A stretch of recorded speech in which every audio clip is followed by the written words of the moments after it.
Yet the narrative right now among the anti-woke grifters, instead of celebrating that this anti-woke, traditional movie is like doing gangbusters, and the critics that they say they hate are seething, instead they're bending over backwards to pretend that the movie is secretly woke. Again, this is kind of the problem we've been seeing with people like the Critical Drinker and side scrollers, Asmongold, is they're not really right wing. They're more centrists that are just kind of like grifting off the right wing movement.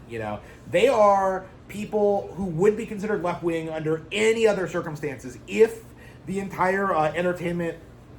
If all the institutions weren't like compromised with communist activists, okay?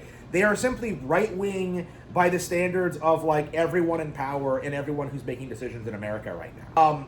They're right-wing by those standards, but by like any reasonable standard, they would be considered left-wing or centrist at the most generous. So you look at these guys and you see Critical Drinker like straight up like do this thing where he's like, oh yeah, Princess Peach, like she's perfect and she does nothing wrong and she gets out of every jam, and it's like you watch the movie and that's not true. A lot of people have pointed this out, but there's a scene near the end where Mario's the one who grabs the parasol, grabs her, and then uses the bombs to create an updraft to carry him and her to safety. Okay, he did that, not her. There's that sequence when they're on the dinosaur planet.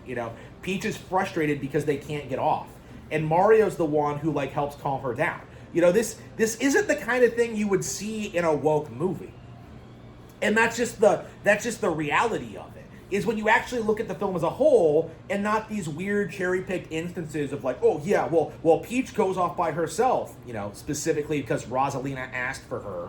Again, they make it sound like it's pushing an agenda that it's just not really, and that's so apparent simply by thinking about the movie in any reasonable capacity.